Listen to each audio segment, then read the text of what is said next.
merci à tous d'être présents ce soir. C'est la deuxième rencontre publique dans le cadre de l'image publique 13e édition. Nous étions hier soir à Torigny-Fouillard pour une conférence avec David Jones, qui va intervenir également ce soir ici, qui vient de Londres. Je vais vous présenter tous les invités par un tour de table. David Jones, qui vient de Londres, qui expose une série qui s'appelle Reflection of Capital à la salle d'éclat de Torigny-Fouillard. Nous allons tout de suite voir quelques images de... Et donc cette exposition est présentée en partenariat avec le festival Photofolie de Torigny-Fouillard jusqu'au 26 octobre. C'est visible surtout en fin de journée, je crois, à partir de 15-16 heures tous les jours. Il y a des visites scolaires organisées toute la semaine prochaine également. Okay, so Reflections of Capital was an investigation into the changing landscape in London. Donc cette exposition Reflections of Capital, c'est un reflet du capital, une investigation sur l'état actuel à Londres. As the physical landscape was changing in London due to the City of London and financial capital. Ça vient un moment où le paysage urbain à Londres est en train d'évoluer, de changer en ligne avec les changements de finances qui se passent actuellement. These buildings of glass and steel were going up, which are not designed to last long. Il y a ces grands immeubles faits d'acier et de verre et qui ne sont pas conçus pour durer très longtemps. But they acted as giant mirrors and reflected the light into the city streets where there was not light before. Et donc dans cette série, on voit que ces immeubles en acier et en verre peuvent jouer un rôle d'éclairage dans la rue, là où il n'y avait pas de lumière. Thank you, David. Je présente également Stéphanie Cormier, qui expose, elle, à la maison de quartier qui expose à la maison de quartier de la Bellangeraie une série qui s'appelle Paris ou le souvenir de moi, qui est plus dans une démarche plasticienne. On reviendra tout à l'heure à cette confrontation dans l'image publique qui est volontaire entre des photographes qui viennent de la street photographie, d'autres pour une démarche plutôt plasticienne qui dialogue davantage sur les rapports, comme Stéphanie, entre le texte et l'image. Ah bah c'est exactement ça. Donc tu exposes jusqu'au 31 octobre. Voilà, c'est ça, la Bellangeraie, à l'Épicée. C'est une série sur Paris qui est la ville du jeudi. Voilà, sur laquelle je suis. Et explique un petit peu le montage et parle bien près du micro s'il te plaît pour le son de la vidéo. Alors pour le fond, oui, voilà. J'ai quitté Paris dans la belle ville dans laquelle j'avais toujours vécu le jour de mes 40 ans. Et quelques années plus tard, je suis revenue à Paris fermer mes souvenirs. Retrouver les lieux de mes émotions, voilà. Et en 40, j'ai déposé des petits cailloux comme des petits poussets dans un chemin inverse à lui. Lui c'était pour retrouver son chemin, et moi c'était pour faire le perdre. Voilà. Et donc je présente là une série qui a été faite il y a 12 ou 13 ans, qui est mon parcours en fait dans cette ville retrouvée, dans cette ville émotionnelle que j'ai traversée. Voilà. Et, en fait, ce sont des photogrammes, je vous montrerai tout à l'heure. Je fais des petits films avec un appareil photo microscopique.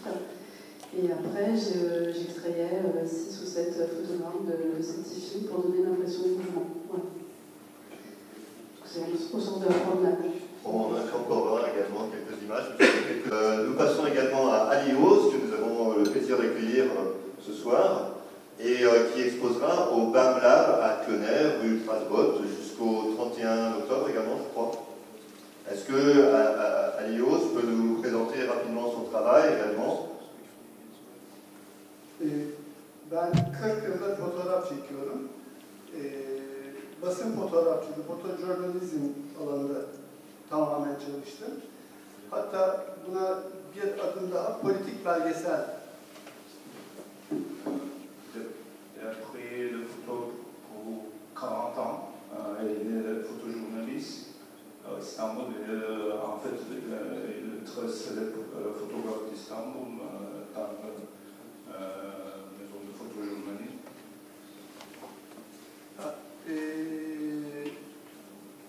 20 yıla yakın basında çalıştım ve son 20 yılda hiçbir gazeteye servis yapmadan tamamen kendi ideallerim uğruna hala ülkenin politik, belgesel bütün olaylarını çekmeye çalıştım. Çekmeye devam ediyorum. Pour 20 ans, il travaille dans le journal, plutôt un grand journal de Turquie, mais après il a fini le travail à cause de problèmes politiques, sociaux, etc. Il travaille pour lui-même et toujours il prend des photos de programmes sociaux. Merci. Nous avons également Sébastien Durand qui nous vient de Paris, de Versailles, pour être plus précis, ça. Et donc qui expose à l'Orangerie du Tabor une série qui s'appelle Les Compagnons de voyage. Donc ça se passe dans le métro parisien. J'ai commencé la photographie il y a quelques années, en 2017. J'ai pris un appareil, je me suis baladé, je ne savais pas trop quoi faire et je prends le métro régulièrement. Je me suis baladé, je suis tombé sur des scènes comme celles que l'on voit derrière, où on joue beaucoup sur le mobilier urbain et en particulier l'affichage. Et je trouvais que ces scènes étaient parfois amusantes, parfois ironiques et portaient un certain nombre de questionnements également sur la part de l'humanité dans les transports et dans les grandes villes comme Paris, les grandes métropoles. Donc c'est ce travail ensuite que j'ai souhaité poursuivre en tournant dans le métro et essayant de retrouver ces scènes. Très bien, merci beaucoup. On va revenir tout à l'heure à cette question fondamentale finalement ce soir, et ce sera peut-être la seule qui sera évoquée dans la soirée, c'est de savoir qu'est-ce que la photographie urbaine. Parce que la photographie urbaine ne se limite pas à une photographie de rue au sens de la photographie humaniste traditionnelle qu'on connaît tous, des années 1930 à peu près. Mais aujourd'hui, il y a beaucoup de directions qui sont prises par les photographes, qui travaillent tous et qui réfléchissent beaucoup sur cette question de l'urbain, de la ville. Donc on va accueillir maintenant Mazis. Mazis, tu viens s'il te plaît. Mazis, lui, expose à la médiathèque de Torigny-Fouillard, actuellement dans le cadre de l'image publique. Il a aussi d'autres expositions en cours, mais on parle essentiellement de celle d'image publique, s'il te plaît. Sur la ville d'Istanbul. C'est des histoires floues d'Istanbul. Je vais en montrer quelques-unes. Si tu peux expliquer même brièvement ce que tu as voulu faire dans cette série. Merci. Merci beaucoup. Je m'appelle Mazis. Je viens de Turquie, Istanbul, mais j'habite aussi il y a 7 ans. Je travaille. Et je prends plutôt des photos noir et blanche, plus grandes, contrastées. Avec cette série, j'ai plutôt fait toutes les images, j'utilise par exemple un peu de mouvement, j'ai regardé mes plans, etc. J'ai juste voulu faire une série cohérente et montrer un autre Istanbul en fait. Mais vous ne pouvez pas dire que c'est Istanbul, peut-être c'est un autre ville. J'adore Istanbul, je prends une photo d'Istanbul, mais ici, vous ne pouvez pas regarder les monuments, etc. C'est juste la ville et le peuple. Merci. Okay, merci. On va passer maintenant à Michael Salmon, qui expose une série à partir de lundi prochain à l'Hôtel Pasteur sur New York comme ville intemporelle. Donc tu vas nous présenter un petit peu ton travail sur New York. Oui, bonjour à tous. Je suis photographe amateur depuis une vingtaine d'années et ça fait maintenant quelques mois qu'on m'encourage à présenter mon travail. C'est mon premier festival, c'est mon premier lieu public, donc ça vient du jour. Je suis passé par New York, j'ai eu la chance de passer par New York en février 2023, j'y suis resté 4 jours. Oui, 2023, j'y suis resté 4 jours. Et moi j'ai une pratique de la photographie un peu, enfin je ne dirais pas différente, mais je fais du numérique, mais aussi beaucoup d'argentique. Et je me frotte volontairement à la difficulté, puisque j'utilise des Leica, pour ceux qui connaissent, 100% manuel. Donc il n'y a pas du tout d'assistance. Et pourquoi? Parce que je m'enferme dans ma bulle quand je fais de la photo et je ne pense pas à autre chose. Ça permet d'évacuer le stress du quotidien, etc. Et à New York, cette série, vous voyez là une photo du métro new-yorkais. Je me suis attaché à faire du noir et blanc, puisque je développe moi-même et je tire des photos moi-même. Et l'idée c'était de faire plutôt une série intemporelle où on ne puisse pas dater les photos. C'est d'avoir un New York où on ne puisse vraiment pas dater la photo. Donc il n'y a pas d'éléments sur les photos qui vous permettent de dater l'époque. On va pas trouver Tesla par exemple sur la photo. C'est vraiment un New York intemporel. Le noir et blanc renforce cette temporalité. L'idée c'est de se perdre un peu dans New York et se dire, mais c'est de quelle époque. Voilà. Donc ça sera à l'Hôtel Pasteur. On passe à Alain Carayol. Alain Carayol qui nous fait le plaisir de venir de Vannes. Et donc Alain qui expose également une série un petit peu inédite. Tu vas nous présenter rapidement le propos et la direction que tu as prise dans cette série. À l'Orangerie ouest du Tabor également. Jusqu'au 21 octobre. Moi j'ai un tableau. J'ai fait des photos un peu toute ma vie en Inde, en fait, et que depuis 10 ans. À peu près 10 ans, je vais plus, 9 ans, où j'ai commencé, il y a eu un gros livre, et puis j'ai tourné la page de l'Inde, et je me suis dit, je vais faire quoi? Donc, comme j'aime bien me déplacer, je dis en Europe, ça fait un bon terrain de jeu aussi, quoi. Donc, voilà. J'avais pas trop d'idées au début sur le projet, et le projet a beaucoup évolué entre les premiers voyages comme ça. Donc ça a été ciblé sur les villes. Et dans les villes, au début c'était plutôt la couleur qui m'intéressait, les jeux de couleurs entre l'architecture, les gens. Et ensuite ça s'est resserré. J'ai vu que moi mon problème, je ne sais pas si vous dire ça comme ça, c'est que j'arrive à un point comme ça en photographie et puis à un moment je me dis non, je suis dans une impasse. Donc ça fluctue beaucoup, quoi. Et depuis peu c'est plutôt l'action, les gens, ce qui se passe vraiment entre une personne ou plusieurs, et puis le décor qui est autour d'eux. Voilà. C'est pour ça que j'ai appelé ça haut lieu. Et pour les hauts lieux, en fait, le haut lieu, c'est des endroits mémorables dans l'histoire, ou même aujourd'hui encore, où il se passe quelque chose d'important. Moi, les hauts lieux, c'est quand j'ai réussi une photo que je trouve très bien dans le projet. Pour moi, l'endroit où ça s'est passé, même si ça fait 20 ans, je m'en rappelle bien. Donc, c'est mémorisé à toujours, à jamais. Alors, ce qui me semble intéressant de souligner aussi, merci Alain, c'est que dans ta série, il n'y a pas que des photos d'Inde, contrairement à ce qu'on a l'habitude de voir chez Alain Carayol. Il y a vraiment plein de villes. Est-ce que tu peux en citer quelques-unes rapidement? Oui, là, comme Sofia, la petite là, ici. Il y en a une en Inde, là, après c'est à Berlin, après c'est au Sénégal, à Paris, et ensuite au Maroc, ensuite là c'est au Portugal, en Tchécoslovaquie, là c'est en Sicile.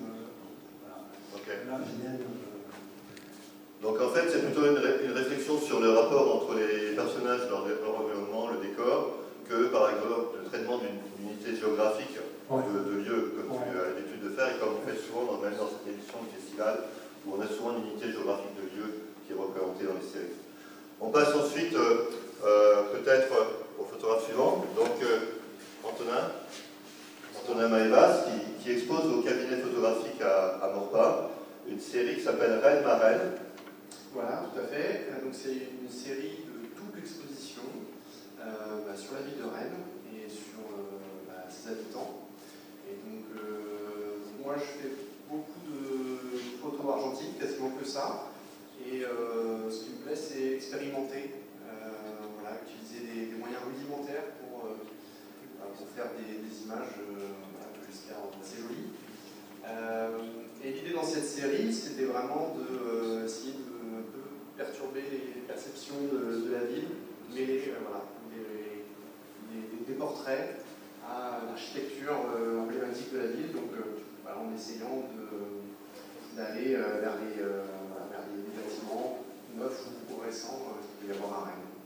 Et donc l'exposition est visible jusqu'au 31 octobre, c'est ça? C'est ça. Aux horaires un petit peu définis, qui sont de 14h, 18h. 17h, 17h. Donc c'est tout en face, c'est un nouveau lieu qui vient d'ouvrir depuis la rentrée, en face de la station de métro Gros-Chêne. Et je vous invite vraiment à découvrir ce lieu parce que c'est un lieu aussi où il y a une association partenaire qui développe des ateliers de fabrication, d'expérimentation d'appareils, de procédés anciens, tout ça. Et donc c'est un lieu, on pourrait dire indépendant, parce qu'il est géré par des habitants, par des passionnés de photographie, mais c'est un lieu aussi d'expérimentation, de création vraiment intéressant. La Gauchet qui est présent dans ce programme, tu peux nous expliquer un petit peu le pourquoi, je vais peut-être la décrire ensuite, ou tu la décris rapidement, pour qu'on puisse organiser le tour de table. Alors Maraude Rennes, Nuit et Jour, qui est né justement l'année dernière pour la commande Habitants d'ici, Habitants d'ailleurs. Ça veut dire, c'est quoi être un habitant d'ici? C'est poil ici et ces poils ailleurs. Et j'étais en contact avec la Croix-Rouge pour faire des maraudes. Et lorsque j'ai eu l'idée d'associer maraude, exposition thème, habitants d'ici, habitants d'ailleurs, à la Croix-Rouge, ils m'ont dit, mais les habitants d'ici, c'est nous. C'est les gens de la rue. Les habitants d'ailleurs, c'est les autres, ceux qu'on ne voit pas. Donc je suis parti sur l'idée de faire les maraudes de jour et des portraits de jour de SDF, alors des portraits serrés. Les portraits, c'est grand, hein. Oui, oui. 50-50, pratiquement. Oui, même 60-80. Donc oui, ce sont des grands formats. Et les portraits des gens, des habitants d'ailleurs, de la nuit, c'est les fenêtres allumées, des gens qu'on ne voit pas, de l'architecture. Et tout ça est imprimé sur du tissu de soie. Alors voilà, c'est que je ne voulais pas donner un côté misérabiliste, donc avec l'autorisation des gens que je prenais en photo. Donc j'ai des belles gueules, nous avons des belles gueules. Et pour avoir un côté plus léger, moins lourd, moins sentencieux, j'ai eu l'idée d'imprimer ça sur une soie synthétique pour que quand c'est exposé, on ait du mouvement, on ait de la vie, et ça donne un effet qui est assez original et surtout presque joyeux. Et c'est visible donc tous les jours, y compris le week-end, à l'Orangerie Est du Tabor actuellement. Et en cadeau bonus, il y a une deuxième série que je fais qui s'appelle La grande lessive, où pendant le confinement, j'ai photographié mon linge, et là aussi, ça a été imprimé sur soie, et les gens ressortent avec le sourire. Et il faut savoir que l'Orangerie Est, pour ceux qui ne la connaissent pas encore, c'est l'orangerie qui est donc tout à droite par rapport à l'Orangerie Ouest traditionnelle qu'on voit actuellement pour les expositions Tabor avec les murs amovibles, les cinèges. Et dans l'Orangerie Est, il faut savoir qu'on a un très haut plafond. Et on n'a pas de mur intermédiaire qui occupe bien l'espace, qui entourera. Il y a seulement un mur au fond de la pièce. Et je trouve vraiment, je vous invite à y passer pour vérifier par vous-même, mais je trouve que l'espace a bien été occupé dans le volume global par ces fils à linge et par ces suspensions qu'a créé moi. Mais Arnaud Leclerc, on ne s'est pas encore rencontrés. Il y a eu tellement de choses ces derniers temps.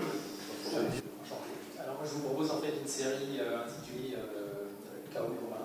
En fait. Une série sur une multiple exposition sur le mouvement qui a été réalisée sur plusieurs années. Une série assez colorée, très graphique. C'est une vision. Donc j'ajoute des textures, plusieurs photos prises à la prise de vue ou en post-traitement. Ça a été réalisé essentiellement à Rennes. Il y a 3 ou 4 photos prises à Rennes, il y a Saint-Malo, Lisbonne, Nantes. Ok, donc ici on est dans la surexposition ou l'exposition multiple, comment tu dis Exposition multiple. Exposition multiple. Oui. D'accord. Et donc ça sera exposé également à l'hôtel Pasteur au 2e étage à partir de lundi, pendant toute la semaine, puisqu'on n'a pas pu réserver l'hôtel Pasteur plus longtemps. Sinon on aurait fait, je pense, les 2 semaines d'ouverture du festival comme en simultané de l'orangerie, par exemple, des orangeries du Tabor et des autres lieux. Mais on a pu réserver, il y a tellement de projets qui se passent à l'hôtel Pasteur, on a pu réserver seulement pour une semaine. Donc à partir de lundi jusqu'au samedi 21 à l'exposé. On passe à un dernier invité, qui est Marc Guillorel, qui nous présente une série à l'orangerie Ouest du Tabor sur les foules, que je vais montrer en arrière-plan. Et Marc, si tu peux te mettre par rapport à la caméra, et nous expliquer un petit peu la genèse de cette série, d'où c'est parti rapidement, pour ensuite on en vient dans le débat. Alors, globalement, les foules, c'est venu naturellement, on va dire. Alors, les photos qui sont présentées sont issues d'un travail argentique à l'origine. Donc là, c'est des photos qui ont été, on va dire, sélectionnées entre 85 et 2000. Et qui sont retraités en format, en format 1-3, certains appellent panoramique, voilà.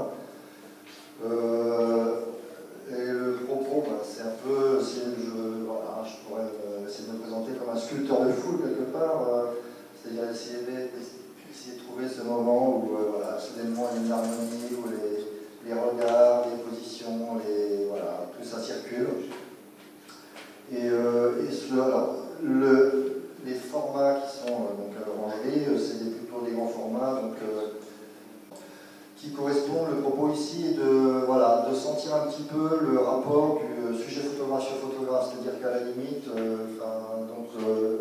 le spectateur se retrouve grandeur nature un petit peu avec la scène qu'avec le photographe au moment de la prise de vue. C'est un petit peu le rapport recherché dans le...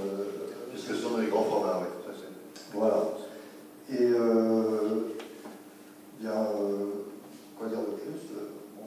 Donc c'est une série que je continue toujours. Maintenant, alors pourquoi les avoir? C'est donc un format 24-36 à l'origine, qui, après avoir été scanné, numérisé, tout ça, j'ai commencé à retailler dedans. Et je suis tombé amoureux de ce format. Un jour, pour l'anecdote, j'ai eu l'occasion, on m'a prêté pendant une semaine un engin qui avait un négatif 6-18. Et je l'avais utilisé un petit peu comme appareil dans la rue. Normalement, c'est un appareil de studio, bien sûr. Et c'était un format qui m'a beaucoup séduit. Alors, je vais poser une première fois la question sur si on n'oublie personne dans les photographes exposés, parce que, excusez-moi, il y en a certains que je n'ai pas encore rencontrés personnellement. On travaille sur beaucoup d'expositions cette année. On a travaillé également énormément sur dossiers et sur Internet, en fait, pour les sélections et pour mise en rapport. Il y a des photographes qui ne peuvent pas être présents, comme le photographe argentin qui expose au cinéma Le Foyer d'Assigné, qui n'a pas pu faire le déplacement, qui nous envoyait des fichiers même pour qu'on les imprime ici à Rennes. Et en fait, voilà le panel de photographes ici présents. À vous tous qui êtes ici présents, je pose la question, qu'est-ce que la photographie urbaine et où va-t-elle actuellement selon vous? Dans votre pratique, en quoi vous essayez de renouveler la photo de rue traditionnelle? Alors, en ce qui me concerne, rapidement, j'ai quand même maintenant beaucoup plus de mal à, on va dire, me positionner en tant que photographe devant les foules, parce qu'il y a eu un changement quand même assez clair depuis que l'appareil numérique est dans les mains de tout le monde, le téléphone, etc., et que les photos se retrouvent sur les réseaux sociaux, et donc le rapport au photographe, on va dire, n'est plus le même. Ceci dit, alors beaucoup de gens me demandent souvent, mais comment tu fais pour être devant ces gens qui, malgré tout, ont l'impression que le photographe est absent, si quelque part, mais en même temps, il est dans la photo parce que la proximité est telle que, on est là, quoi. Et donc, c'est une espèce de, faut trouver l'équilibre entre le fait d'être accepté et puis, une chose qui est de plus en plus difficile. La photo volée à la Wingard, ça pouvait être agressif, ça pouvait être agressif. Aujourd'hui, par exemple, pour mon travail avec les gens de la rue, d'abord je demande l'autorisation, je montre un peu mon travail auparavant, mais je souhaite que mon sujet soit acteur. C'est lui qui me donne sa photo, et moi je suis là pour la recevoir. On établit un contrat, puisque aujourd'hui c'est vrai, la photo elle est facile, elle est avec n'importe quel téléphone, on la met ensuite sur les réseaux sociaux, et ne pas tomber dans le piège en tant que pris en photo, être kidnappé. Y a-t-il quelqu'un d'autre qui a une réponse à cette question sur la photographie urbaine dans sa pratique personnelle? Parce que même si hier soir on a fait une petite histoire de la photo de rue avec David Jones à Torigny-Fouillard, qui va être mise en ligne incessamment sous peu, ce soir ou demain, sur YouTube, il y aura le lien qui sera mis également sur la page du festival, Image Publique 2023. Est-ce que cette photo de rue, au sens où on entend photo de rue traditionnellement, n'est pas quelque chose que vous essayez de dépasser les uns les autres? Parce qu'il y a quand même une image traditionnelle, photo de rue. Peut-être Alios peut y répondre.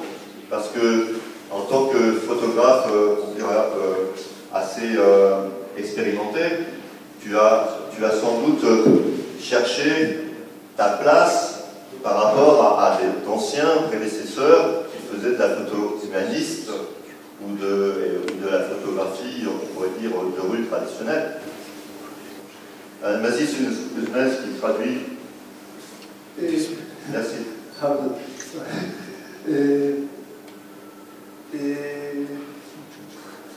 Benim çalışma tarzım tamamen insan üzerine odaklı, hümanizma ilçiyle insanın problemlerini yansıtmayı amaçladım hayatım boyunca. Fotoğrafa ilk başladığım yıllardan itibaren tarzım hep aynı kaldı. Hala insan üzerine çalışıyorum. Yani mesela Avrupa'da insan fotoğrafı çekmek zordu ama ben mesela 10 yıldır bir arada tamamen insan üzerine çalışıyorum. Türkiye'de ve dünyada il travaille plutôt avec les humains dans la photo de rue ou photo documentaire, plutôt humaniste, et il toujours parle avec les gens, il écoute son histoire et toujours il cherche le problème social avec les réfugiés ou les gens qui n'ont pas beaucoup d'argent, etc. Alors dans tes images que j'ai vraiment aimées et qui m'ont touché lorsqu'on a décidé de voir cette exposition avec le BAM Lab, il y a, à mon avis, quelque chose qui est moins poétique que dans une photographie humaniste traditionnelle et quelque chose d'assez réaliste, voire même des fois peut-être on pourrait dire de tragique. Hein, il y a une réalité quand même qui est forte, parce qu'on voit souvent que ce soit dans des scènes de rue ou des scènes d'intérieur, des endroits très pauvres, avec beaucoup de couleurs, c'est très bien rendu au niveau de l'image, mais il y a quand même quelque chose qui est proche d'une image tragique, non, plus que poétique. Est-ce qu'il y a d'autres personnes qui veulent intervenir parmi les photographes exposés sur cette notion de photographie urbaine? Parce que l'urbanité aujourd'hui, qu'est-ce que c'est finalement? Qu'est-ce qu'on peut en montrer? Et pourquoi le Festival Image Publique s'y intéresse autant? Parce qu'il y a beaucoup de photographes qui travaillent sur le thème de la ville, que ce soit en tant que flâneur, en tant que regardeur, au sens de Walter Benjamin qui flânait dans les rues de Paris, ou que ce soit même en tant que guetteur, que chasseur d'images, mais il y a des gens qui cherchent aussi à composer ou à construire une narration à propos de la ville, ou autour, ou inspirée de la ville, qui n'est pas forcément de la photographie humaniste. Donc Stéphanie Cormier. Oui, alors moi je m'inscris pas du tout dans une photo humaniste, puisque c'est vraiment une photo plastique. La ville est un terrain de jeu, en tout cas dans ce projet que je présente ici, et je me promène dans la ville et je me réapproprie en fait mes propres émotions à travers des promenades, à travers la ville. Donc ça se passe dans l'espace urbain, puisque là c'est vraiment, en plus c'était vraiment de revenir à Paris, de fermer des lieux comme ça d'émotions. Donc c'est pas une photo qui est tournée vers l'autre, c'est une photo qui est plutôt très introspective et qui essaye de montrer une promenade en fait. Voilà. Donc c'est voilà, je prends les photos avec un petit appareil photo qui est là, qui me fait des petits films, comme je disais tout à l'heure. Donc c'est pas, je cherche pas à montrer ce que je vois, je cherche à montrer ce que je ressens en fait. Voilà. C'est plus sur l'intériorité en fait, et tourner vers ton ressenti. Oui. Que vers la chasse à l'image ne serait devant toi. Voilà, exactement. C'est comment le monde autour de moi nous transforme, en fait, nous transforme. Est-ce qu'on peut parler d'une démarche autobiographique dans ton cas? Parce que tu mêles quand même des souvenirs de toi, comme tu dis, à tous ces lieux que tu photographies. Il y a quelque chose quand même d'autobiographique ou pas? Oui, c'est très autobiographique. C'est très autobiographique. C'est très, enfin voilà, je suis toujours entre la fiction et l'autofiction, enfin aussi en littérature. Mais ce qui m'intéresse, c'est de montrer que finalement on peut venir se glisser dans mes histoires et venir y piocher peut-être une émotion. Merci Stéphanie. Est-ce qu'il y a un autre photographe qui veut intervenir sur le prolongement ou la rupture vis-à-vis de la photo de rue traditionnelle qu'il ressent dans son travail ou qu'il essaye de développer personnellement? Michael Salmon, donc sur... Ouais, alors moi je l'ai constaté à mon retour de New York, avec sur mes photos, ce que j'ai pu constater, c'est que toujours dans le phénomène de temporalité, à New York il y a ces grands buildings qui sont là depuis des centaines d'années, et puis ça grouille, ça fourmille de monde, donc il y a un décalage entre voilà, ces immeubles très ancrés et puis les gens qui gravitent autour. Et par ailleurs, on est de plus en plus plus centré sur soi-même, hélas, de plus en plus sur nos téléphones, etc. Et quand on voit ces gens grenouiller avec leurs AirPods et chacun dans leur univers, je constate qu'il y a aussi un décalage entre ce que j'ai pu voir, c'est-à-dire des gens qui étaient en communion quand ils étaient touristes à New York, à observer de beaux bâtiments comme l'Empire State Building ou tous les beaux monuments qu'on peut voir à New York, et puis les habitants qui, eux, au contraire, vaquaient à leurs occupations et ne voyaient plus du tout la beauté quelque part de la ville. Et quand je suis revenu ici à Rennes, je vis à Rennes, et bien je me suis dit, c'est étonnant parce que Rennes ne m'inspire pas, en fait, j'ai besoin de partir. Et pour autant, je suis sûr qu'il y a des choses merveilleuses à photographier à Rennes. C'est un défi, c'est de photographier à Rennes aussi un peu différemment, à trouver l'inspiration ici. Et pourquoi partir de tout le monde pour être inspiré, voilà. Globalement. Est-ce que M. David Jones a une réponse à nous faire sur le dépassement de la photo de rue traditionnelle, mais très courte, hein, c'est très bien. Very good. Donc, comme professeur de very good. In respect to the conventions, the traditions of street photography, I'm a big fan of the conventions, but things have to move on as well. En ce qui concerne les conventions, la tradition de la photographie de rue, Davy est très en faveur, mais en même temps, il est d'accord qu'il faut que ça avance, que ça bouge. So, personally, I work both with and against the conventions. Donc, personnellement, lui, il travaille à la fois avec et contre les conventions.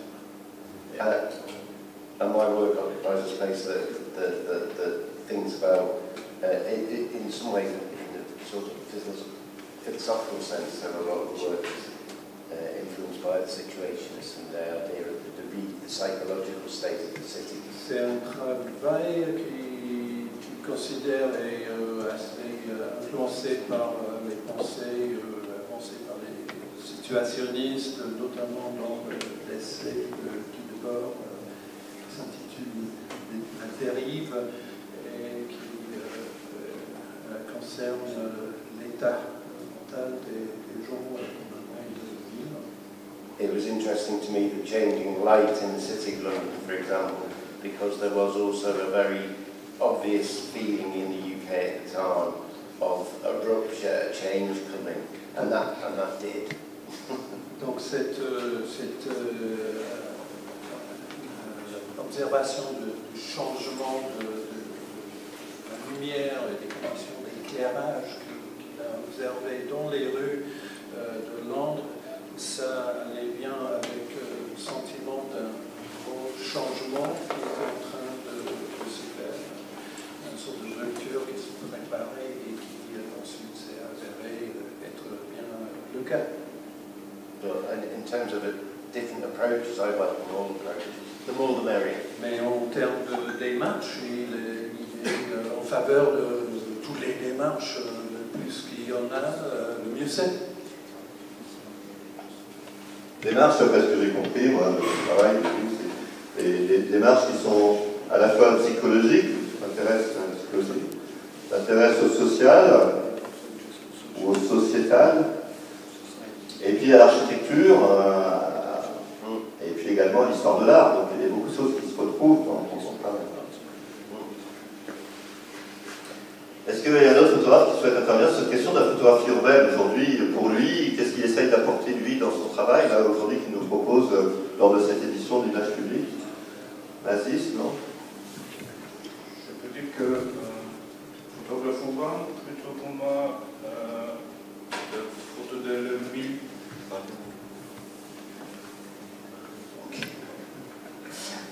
Plutôt de la ville avec les bâtiments, il n'a pas besoin de genre humanitaire, etc. Mais c'est photographie photo de rue.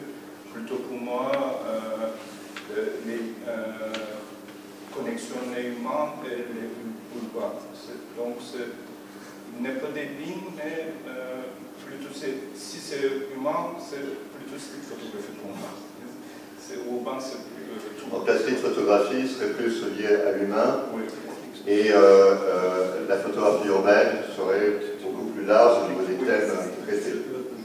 Mais dans la démarche du photographe, particulièrement pour toi? Est-ce que tu cherches à impliquer, un peu comme fait Stéphanie, ton expérience personnelle, ta réaction personnelle, ton vécu personnel dans tes images? Ou est-ce que tu cherches à expérimenter des choses avec l'appareil? Donc, dans quelle orientation finalement tu abordes la ville, toi, en tant que photographe? Je cherche mon propre histoire, en fait. C'est dans la rue. Quand je prends des photos, quand je suis dans la solitude, je prends les humains dans la solitude, dans la rue.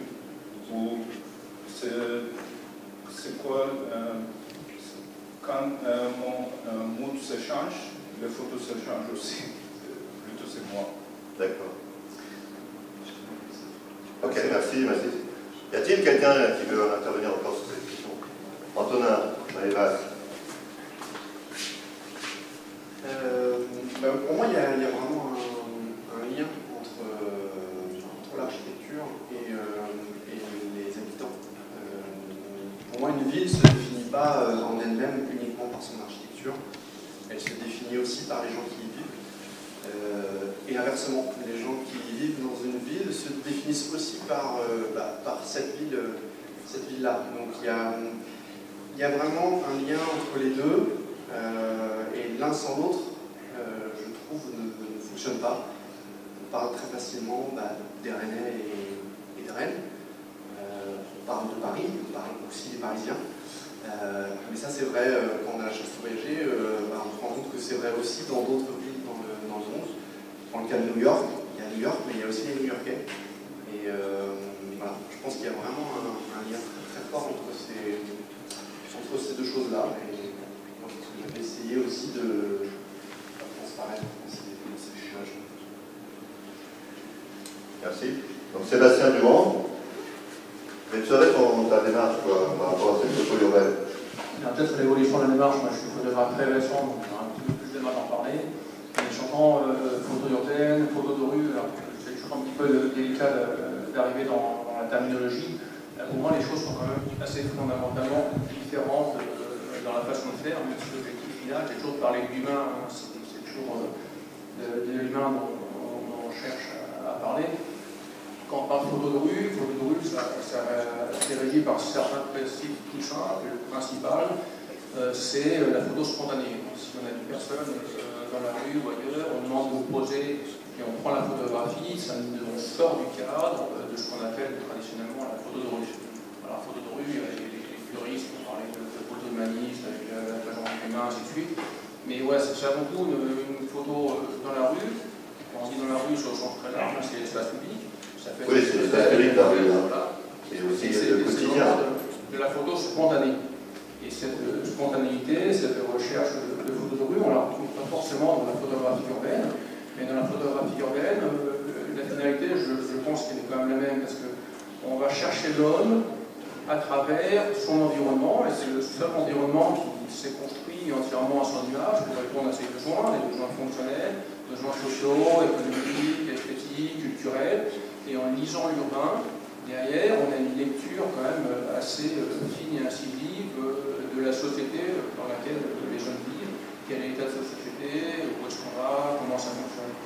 Donc derrière, voilà, dans tous les cas, on va parler de l'humain, mais à mon sens, la démarche est un petit peu différente entre ce qu'on appelle vraiment la photo urbaine, qui est beaucoup plus large, et la photo de rue est quand même beaucoup plus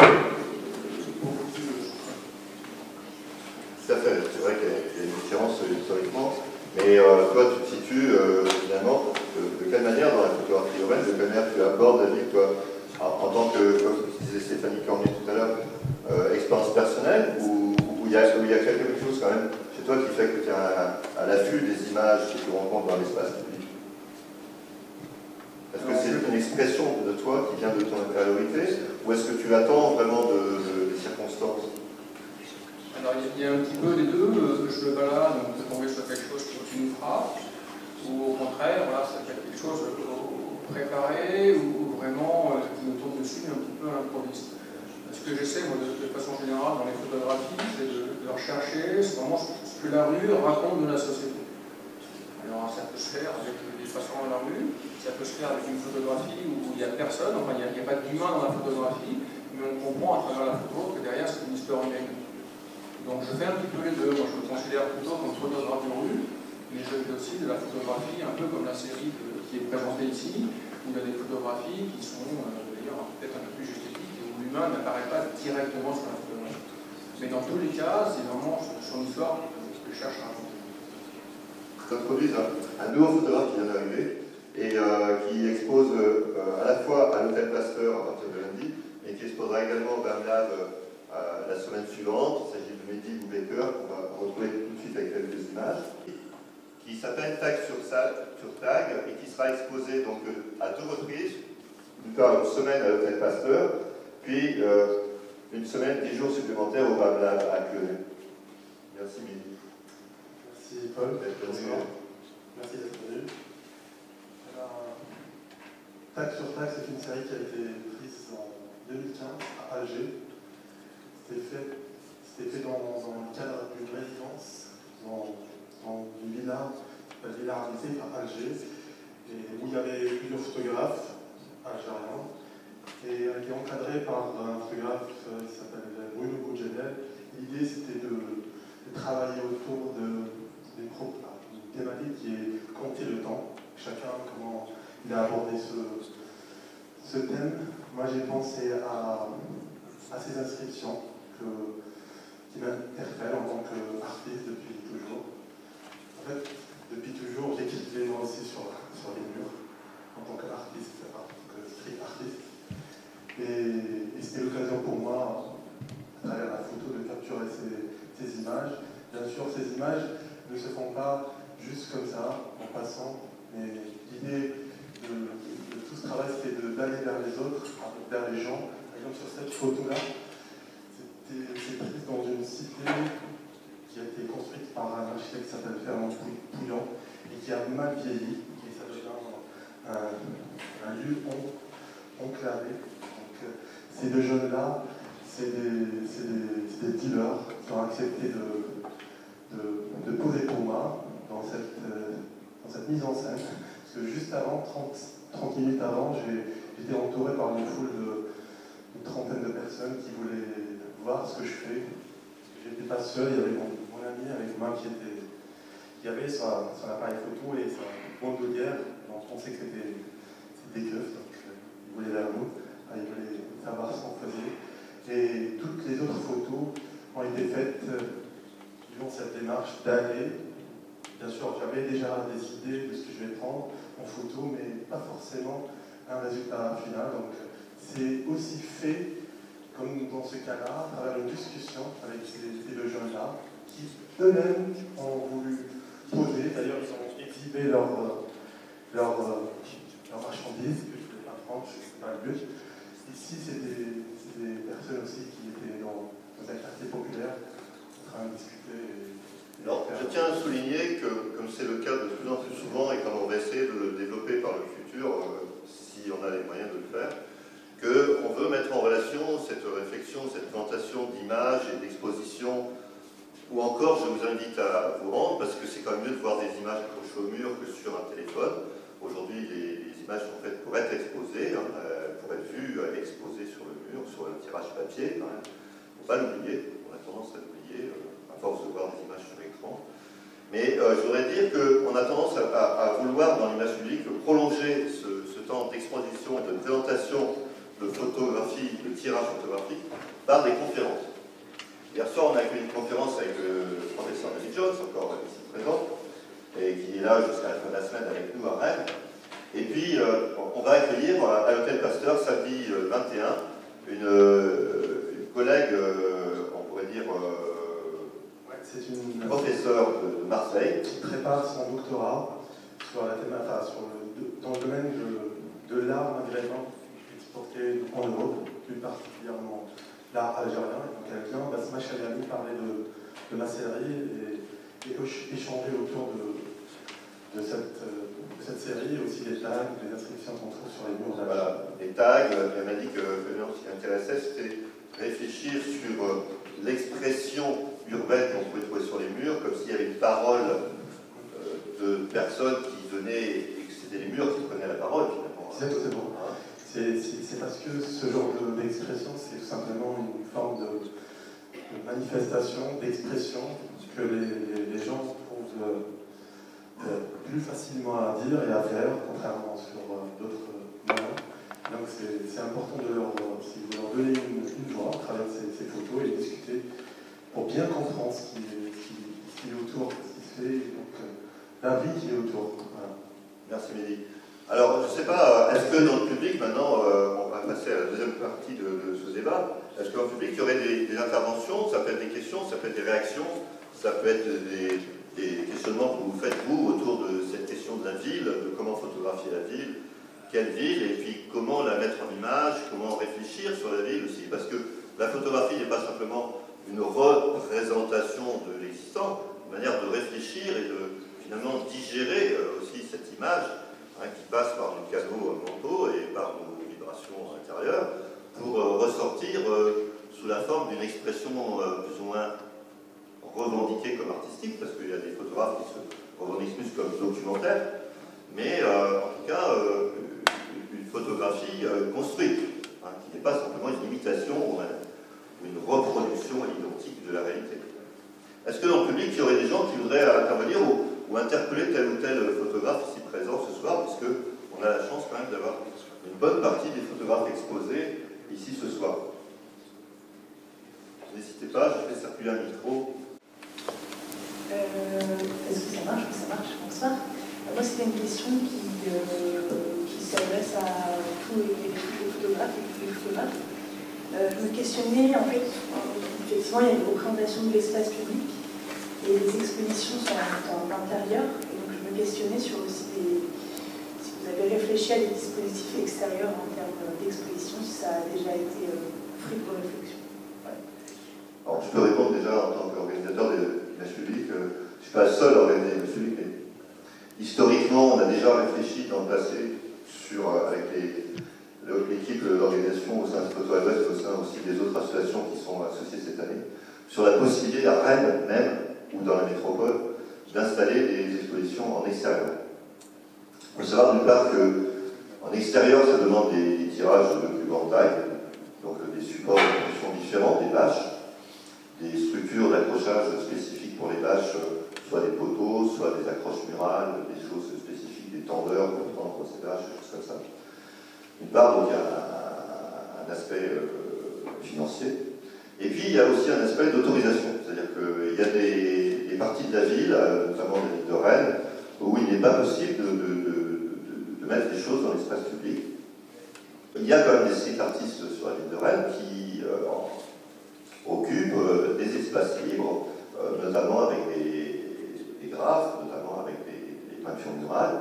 Il y a le festival de Teenage Click, par exemple, qui investit le grand mur qui est le long de la voie ferrée entre le pont de Nantes et la gare. Il y a quand même des espaces comme ça d'expression. Pour la photographie, en tout cas, ça demande des moyens spécifiques, puisque encore une fois, il faut faire des tirages de grand format et il faut avoir des lieux d'accrochage avec des points d'accrochage possibles. Tendre bien les bâches, tout ça. Voilà. Et l'image publique souhaite aller à la rencontre de tous les publics, proposer des expositions dans des bibliothèques, dans des lieux publics, des lieux ouverts à tous, mais pas dans la rue elle-même, c'est vrai. On a déjà fait des projections sur des pylônes d'immeubles, notamment avec Kennedy, à la dame Kennedy, à la rue Saint-Louis à Rennes. On a déjà fait des expositions en extérieur, notamment au centre culturel, dans le parc du centre culturel de Cesson-Sévigné, quand on travaillait avec la ville de Cesson-Sévigné. Il y a eu des expositions au plein air au Tabor. Il y a eu différentes choses dans le passé pendant les 13 éditions antérieures, mais ça implique beaucoup de moyens spécifiques et d'autorisations particulières. Est-ce qu'il y a quelqu'un d'entre vous, parmi les exposants, qui souhaite réagir sur l'opportunité, c'est vrai, et peut-être la volonté personnelle que vous avez de montrer votre travail dans la rue? C'est ça la question, en extérieur. Oui, moi je rebondis dessus.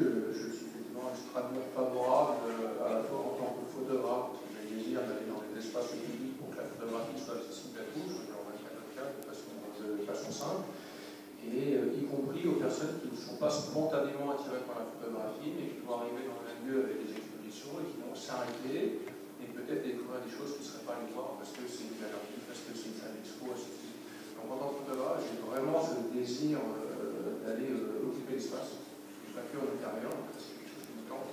Et en tant que visiteur, parce que je fais également des festivals d'exposition, je trouve ça toujours formidable quand il y a ces initiatives dans les endroits qui nous surprennent un petit peu.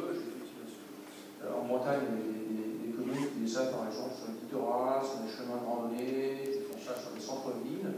Je trouve la démarche extrêmement intéressante. C'est assez plaisant d'aller se balader et sans forcément aller découvrir les galeries, d'aller découvrir de l'art en particulier.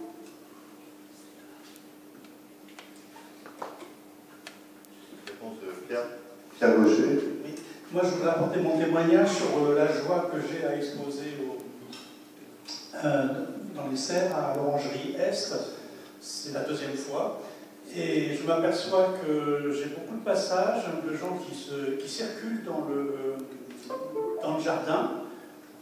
L'œil est attiré par quelque chose et il s'autorise à rentrer. Ce qui est plus difficile quand on expose dans une galerie, dans un lieu spécifique pour ça. Donc il n'y a pas que les gens qui ont envie de voir une photo, qui viennent découvrir les photos. Et je trouve que ça a un côté ouverture d'esprit, ça a un côté surprise, ça a un côté rencontre, un échange. Le photographe, c'est ce que je fais aussi. On donne des clés sur notre travail qui suscite toujours de l'intérêt et de l'écoute. Donc, exposer dans la rue, exposer à un public totalement ouvert, pour moi, j'y vois un énorme avantage. Et je remercie d'ailleurs l'image publique de m'avoir ouvert cette porte-là. Juste un petit mot sur les images que vous voyez derrière nous. C'est des images qui ont été montées cet été en fond de la vidéo, d'une durée d'1 heure. Il y a 2 vidéos totalement qui ont été produites par l'association, qui réunissent beaucoup d'images de ville à travers le monde, dont certaines sont empruntées aux éditions actuelles et aux éditions d'il y a 2 ans, mais d'autres qui nous ont été envoyées par des photographes extérieurs encore à l'initiative des images publiques autour du thème de la ville et des villes en général. Et ces images vont être projetées sur grand écran au 4 bis jeudi prochain, avec une performance, puisqu'on va faire venir 2 groupes de musique, dont le célèbre Glenn Renninger, le fondateur de Tuxedo Moon, qui nous a fait plaisir de répondre à l'invitation de travailler le son et l'image comme ça, c'est quelque chose qui intéresse beaucoup. Et puis le groupe Lighthouse de Rennes, qui vont jouer devant ces vidéos qui sont produites et que je vous montre ici en avant-première. Donc, oui, je vais juste rebondir sur la pratique de la photo qui est installée dans l'espace public. Et il y a quand même 2 choses qui paraissent extrêmement intéressantes. C'est ce qu'on fait quand on va au festival de Arles. On colle les photos dans la rue. C'est un moment de grande joie et de partage aussi qui est vraiment formidable. Et d'ailleurs, pourquoi ne le fait-on pas ailleurs? Parce que c'est toujours... Enfin voilà, c'est amusant, c'est un peu dans le street art, quoi. Du coup, ça devient quelque chose comme ça, avec une mise en abîme dans les lieux qui peut être assez intéressante. Et il y a aussi des jeunes artistes, ou peut-être moins jeunes, je ne sais pas, et qui commencent qui proposent, qui s'installent dans les villes en fixant sur les murs soit des céramiques avec des photos, soit avec un système de résine et de verre, je ne sais pas exactement comment ça se pratique. Et là, on commence à avoir des choses très très belles, et notamment à Paris, dans le 10e, tout un passage comme ça avec un photographe qui a fait un travail sur les gens du passage, et qui est maintenant installé comme une œuvre publique, en fait, comme presque un land art dans la ville, et qui utilise les codes du land art. Et ça, c'est vraiment passionnant aussi, je trouve, comme pratique. Alors c'est vrai qu'il y a des démarches, on pourrait dire, plus spontanées, plus simple, qui consiste à imprimer des photos sur du papier peint, à les coller sur les murs. Après, il faut avoir une bonne définition, il faut avoir des encres qui résistent à la pluie, à la lune, au soleil, à toutes ces conditions. C'est vrai qu'une exposition qui est décollée, parce qu'on l'a fait aussi place de la Gare pendant les constructions de la ligne B du métro, une année, avec des photographes qui ont fait venir, notamment avec le musée de Bretagne, autour de Dominique Delpoux. Des papiers peints comme ça qui se décollent ou qui sont déchirés ou que les gens emportent chez eux, c'est très rigolo, mais on est obligé de recoller tous les 2 jours. C'est presque plus une performance que les oui, voilà. installés. C'est une démarche de l'artiste lui-même. Ça peut pas être une démarche. Work in progress. Voilà. C'est plutôt dans ce sens-là qu'il y a Ok. Non, mais l'idée est intéressante, c'est vrai. Après, faut-il laisser toute la ville comme un champ d'expérience où les gens en collent un peu comme ils veulent, ou bien faut-il se réserver une zone, un quartier particulier, une rue particulière? Je ne sais pas, c'est à penser. Je sais qu'il y a un photographe rennais qui s'appelle Alexandre Bouchon qui fait ça, qui fait des polaroïdes et qui va les placer in situ dans des endroits et qui rephotographe l'ensemble pour ses archives, mais les photos restent aussi, ou se décollent, ou s'alignent. Voilà, c'est un petit peu livré au temps.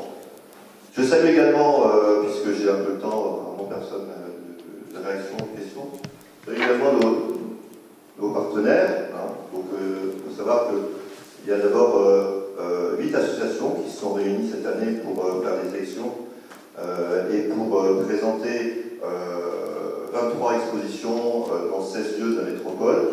Donc, il y avait Photo à l'Ouest historiquement, mais on était rejoint par Imagine Assigné il y a déjà pas mal d'années, par également un cabinet photographique, par également le BAM Lab et puis l'association Maximart au BAM Lab qui a une partie atelier photo assez important. La Société photographique de Rennes nous accompagne également. Et puis il y a le Rennes Photo Challenge qui est représenté par une association qui s'appelle Rennes Pôle Association. Le Rennes Photo Challenge, c'est un marathon photo qui se déroule dimanche prochain à l'espace des Deux Rives, le rendez-vous est là-bas. Et on a également le festival Photofolie à signer et l'association Objectif 35-135 à Champy. Non, Photofolie, c'est à Clorigny. Voilà. Et puis après, ces partenaires associatifs, parce que nous on y tient, l'association, c'est là d'où on vient. Il y a des partenaires institutionnels comme Rennes Métropole, la ville de Rennes, les municipalités de Torigny-Fouillard. Et puis, on a également la chance cette année d'avoir comme partenaire le magasin Image Photo Rennes qui nous soutient par du prêt de matériel pour pouvoir filmer et mettre en ligne ces conférences, par une aide sur des tirages photos, par également une présence qui nous a permis de retirer ce programme que vous avez entre les mains en grand nombre. N'hésitez pas à en prendre pour en diffuser auprès de chez vous, même 4-5 exemplaires dans le commerce de votre quartier, à le passer aux gens que vous connaissez. Ça dure jusqu'au 31 octobre, donc la première semaine de vacances de Toussaint incluse, de manière à ce que certaines expositions, pas toutes, mais soient visibles également pour des non-rennais qui viennent chaque année, on le sait maintenant, pour les vacances de Toussaint à Rennes. Donc on essaye aussi d'avoir cette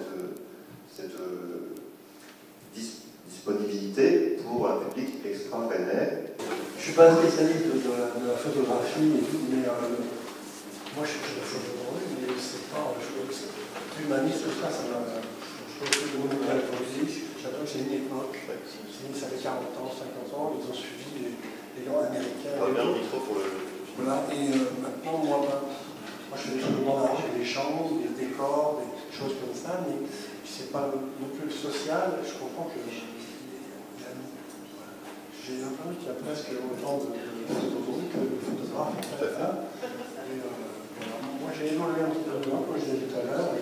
C'est esthétique, même si j'aime pas le mot esthétisant, mais voilà, je cherche à avoir une sorte d'harmonie entre les personnes et qui est quelque chose, une histoire racontée dans une seule image. Et en plus, un peu moi, c'est comme si, des fois je dis ça quand je me promène avec mon appareil, c'est pas souvent, et je lis un photographe professionnel qui fait de la publicité ou des commandes ou des choses. Il part avec un modèle, il part avec un décor, où il sait où il va aller. Et moi, je fais la même chose, mais j'ai ni décor,